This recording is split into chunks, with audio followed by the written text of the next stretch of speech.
Now turn to section 1. Hear a student called Joanna telling her friend about an arts festival, which is being held in the city where they are studying. First, you have some time to look at questions 1 and 2. You will see that there is also an example which has been done for you.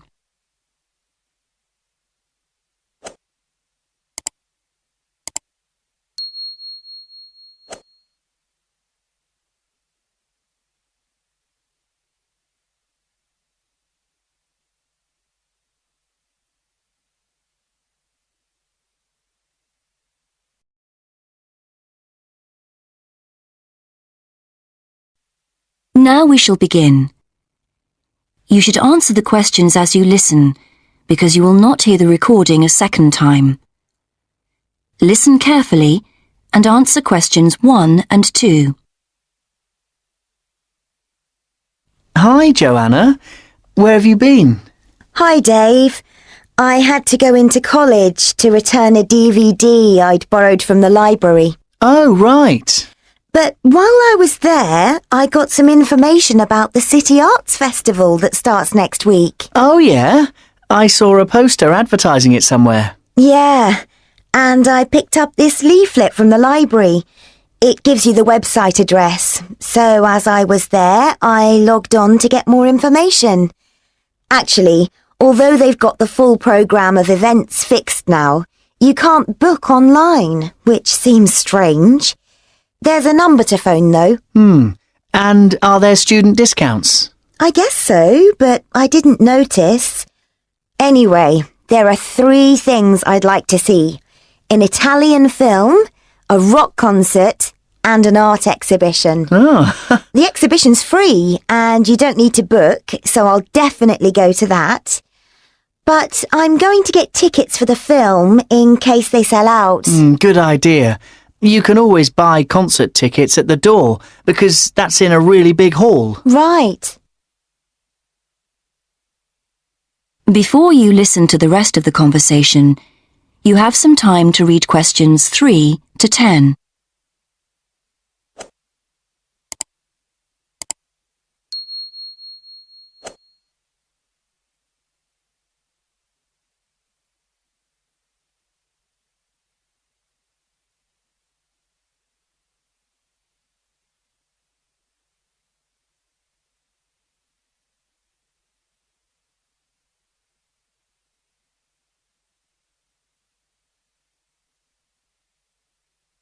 Now listen and answer questions 3 to 10. So, when does the festival actually start? Well, it's usually held the first week of October, but it's earlier this year for some reason. The opening night is September the 20th, and events go on till the end of the month.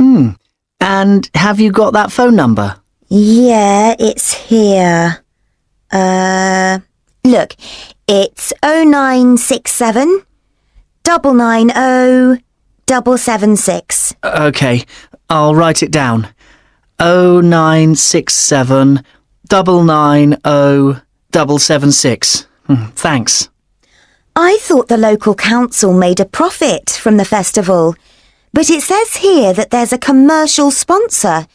It's a local bank. I didn't know that. Neither did I. What other events have they got on? As well as the art exhibitions and stuff that's open every day, there are special events each day. Like on Monday, there's a musical in the City Hall. That's only £3.65 for students. I think I'll give that a miss. I've got football training on Mondays, but I'm free on Wednesday. There's a jazz band on then, and that's only £2.50 for students. Sounds good. Is that in the City Hall too? We could go. Well, I'm busy actually, but it's at the sports centre if you're interested. Oh, right. Thursday's the cheapest event, only £1.25 for students, and it's on in the library. Can you guess what it is? Probably the college choir. Actually, no. They've not been asked, apparently. Oh. No, it's a poetry evening. Isn't there any modern dance on anywhere? On Friday.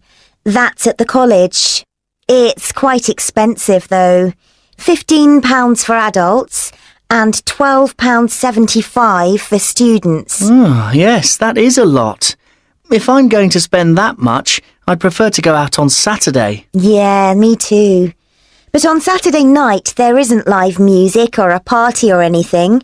Just the fireworks in the city park. And that's only £1.50. Yeah, that'd be good. That is end of section 1. You now have half a minute to check your answers.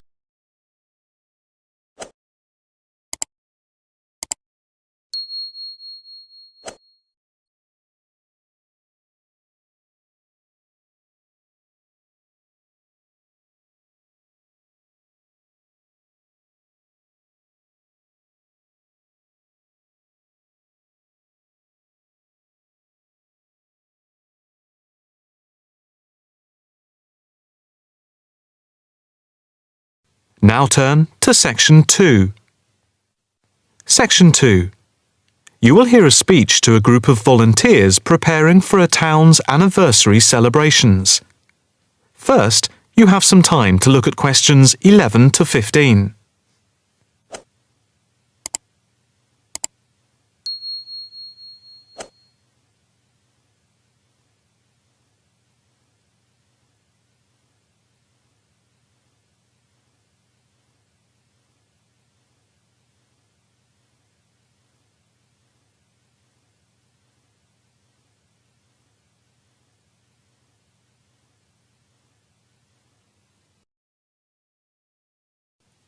Now listen carefully and answer questions 11 to 15.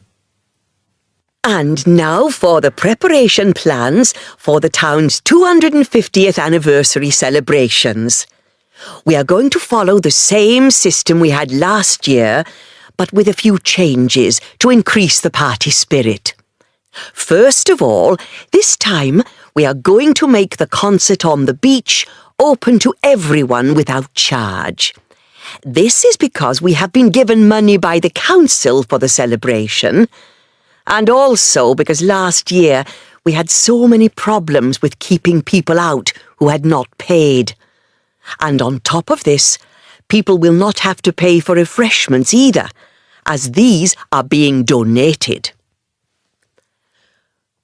Right now, we are going to divide into 4 teams. The first one, the beach team, will be responsible for cleaning up the beach on the Saturday morning, picking up litter, bottles, plastic bags, wood, and anything else that's lying around. Everyone is meeting at the beach shop at 8 a.m. It's an early start, but we want to give everywhere a good thorough clean. We have had permission from the council to close the beach to get it ready for the anniversary celebration on Sunday. The second team will be responsible for setting out seating in the square for the speeches and prize giving. Again, an early start is preferable, but the vans with the seats can't be there until 9 a.m. So, shall we say that everyone should meet at the village hall at 9:30? Starting then will allow extra time if the vans are late.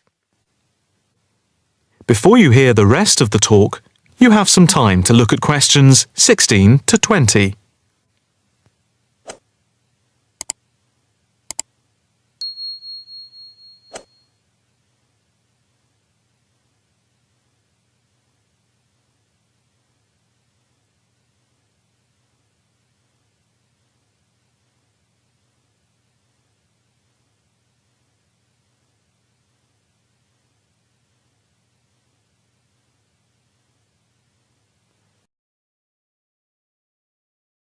Now listen carefully and answer questions 16 to 20. Now, the third team will be the judges. For each of the various competitions, we will have 3 judges. On the whole, they will have had experience of judging before. There will be a boat race, a swimming competition, and the best fancy dress. A cash prize will be given to the winner in each category, and for the 2 runners-up, there will be book tokens. There is a sponsored mini-marathon, and by the deadline, lunchtime today, we had 263 applicants, with ages ranging from 15 to 60. That's 80 more than last year. Each entrant has paid a £20 registration fee to enter, and all the profits will go to the local children's hospital to help fund much-needed specialist apparatus. The 4th team consists of the wardens for the day itself. We are expecting at least 10,000 people, if last year is anything to go by. The fields near the entrance to the beach can be used as car parks, and we need wardens to help make sure the actual parking is more organised than last year, which was a mess. We also need someone to be in charge of the first aid, which will be at the entrance to the beach. Finally, we need some volunteers for the clean-up. Last year we didn't do this very well, and so the council has agreed to provide large bags to collect all the recyclable material like glass and plastic, etc. But we have to deal with the rest, like leftover food, ourselves. We don't want to leave piles of rotten food around or dangerous bottles. That is the end of section 2. You now have half a minute to check your answers.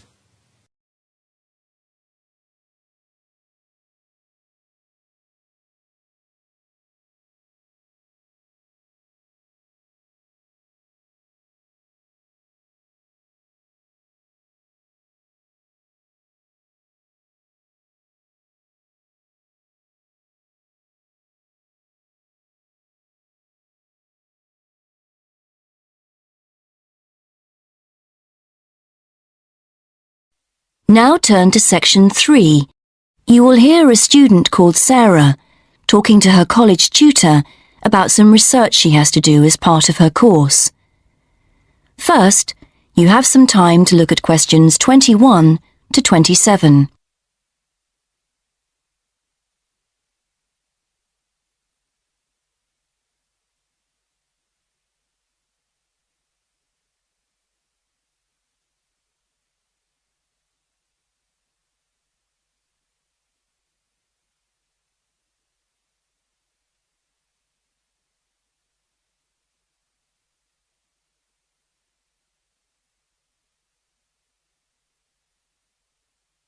Now listen and answer questions 21 to 27.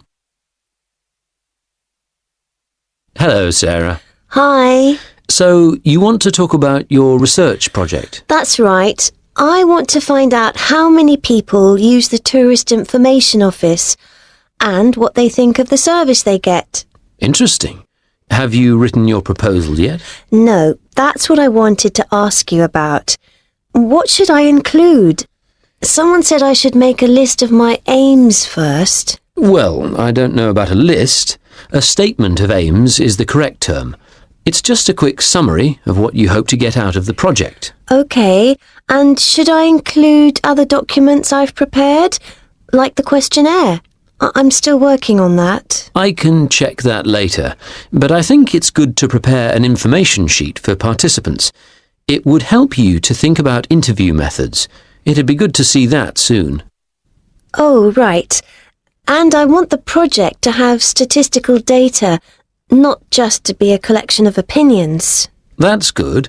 So that should be clear from the proposal too. Great. So what else must I include in the proposal? Or are some things optional? OK. Some things that people normally put in a research proposal don't really apply to you, like any costs involved. That can be really important in some research projects, but as we don't have a budget, it's not something you need to include. Any costs have to come out of your own pocket, I'm afraid. Yes, I understand that. But I do need to know your criteria for choosing who to interview. I've got to check that you're using good sampling principles, for example. Sure. And what about the way I'm going to analyse my findings? That's not essential at the proposal stage on this project, but if you've got some ideas, include them, because it could save time later. OK. And do I need to make it clear how the report will be organised? Oh, I'm going to be giving you a template to use, so there's no need to go into that in the proposal. Great, thanks. Before you hear the rest of the conversation, you have some time to look at questions 28 to 30.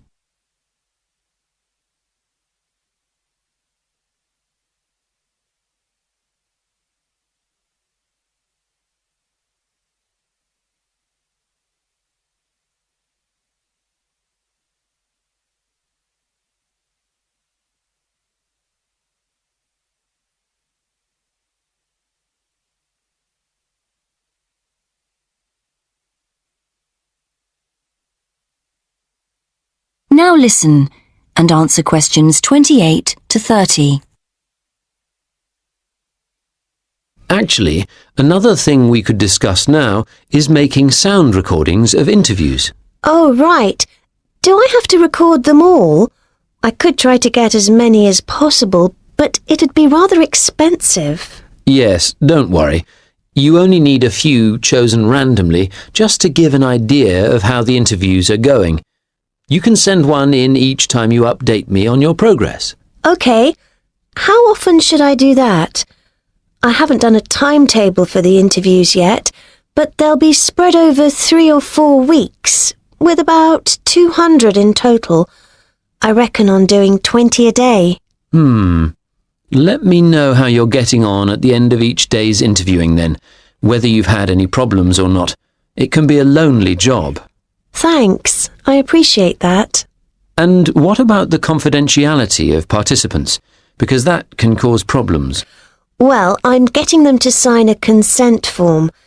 It says that I'll only use the information for my research, that I won't pass it on to anyone else.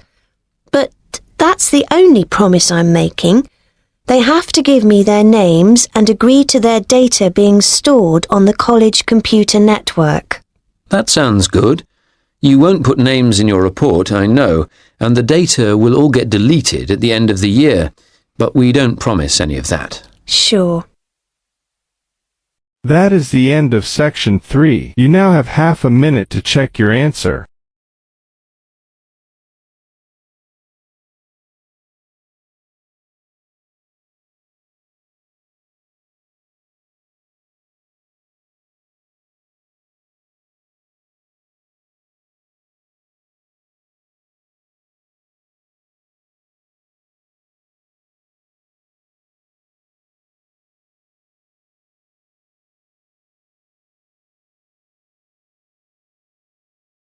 Section 4. You will hear a talk on research in the Indian Ocean. First, you have some time to look at questions 31 to 40.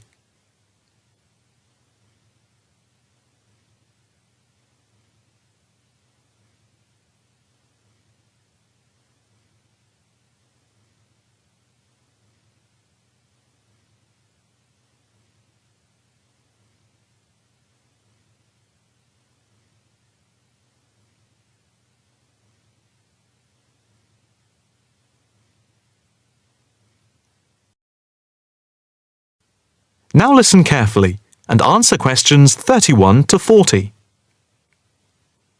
In this, the first lecture in our series on the changing face of the oceans of the world, we are going to look at the Indian Ocean, into which the Oceanography Department at the Institute here in Australia has been doing pioneering research over the past 5 years. Let us start with some facts about the Indian Ocean to give you an idea of the scope and complexity of the enterprise we have undertaken. As you can see from the diagrams here on the screen, showing the relative size of the planet's 5 oceans, the Indian Ocean comes third after the Pacific and Atlantic Oceans, but is larger than the Southern Ocean and the Arctic Ocean. On this slide, you can see that the Indian Ocean is different from the two larger oceans in that it is landlocked to the north and does not extend into the cold regions of the North Pole. Covering some 73,440,000 square kilometres, the ocean constitutes approximately 1/7 of the Earth's surface and about 20% of the world's total ocean area.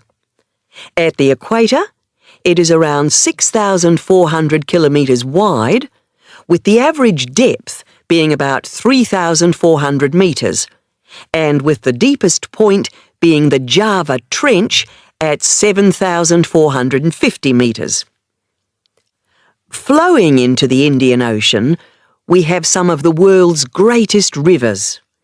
The Zambezi here, the Ganges here, the Indus, the Brahmaputra and the Tigris-Euphrates just here. The two largest islands in the Indian Ocean, Madagascar, here off the coast of Africa, and Sri Lanka, here off the southern tip of India, are structurally parts of the continents of Africa and Asia, while islands like the Seychelles are exposed tops of submerged ridges. The Maldives are low coral islands, and Mauritius and Réunion are volcanic cones.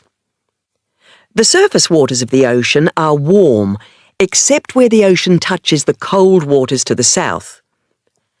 A network of scientists, mainly oceanographers and meteorologists from around the world, are monitoring changes in the ocean's temperature and acidity, especially where it meets the Southern Ocean, in order to see how global warming is having an effect on the waters there.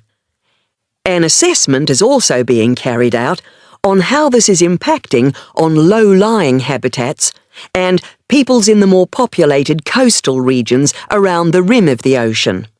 In the warmer north, islands are vulnerable to even the subtlest changes in sea levels and tides, so they are being closely watched. Moreover, a close eye is being kept on wind changes, especially alterations to the monsoon rains, typhoons, cyclones, and any other natural phenomena. In addition to the information sent from the ship that we have stationed off Antarctica in the south of the Indian Ocean, data are being transmitted round the clock from buoys anchored at various points around the ocean. 5 of these buoys are observing ice packs and icebergs coming into the Indian Ocean from Antarctica. Besides the buoys, data on cloud cover and wind and temperature change are received by satellite. Satellite images are also being used to record the size of the icebergs from the moment they break off from Antarctica. Their course is then mapped as they move out into the Southern Ocean. Here at the Institute, the raw data from the various sources are received and the information is then constantly processed by a bank of computers. Once the data have been collated, the next step in the process is the analysis by experts here and at centres around the world, looking for even the slightest shift in patterns of temperature, wind, and sea levels. In the light of the fact that this is a global enterprise, the Institute is staffed 24 hours a day with researchers working in shifts, and we are in constant contact with centres all around the world. In total, 900 experts from around the globe are involved in the programme. The work at the Institute is now into the 5th year of a 10-year data collection, which began in 2003. The analysis of the 5 years to 2008 will be published early in 2009. However, changes in patterns are already being noticed since the data have been gathered. That is the end of section 4. You now have half a minute to check your answers.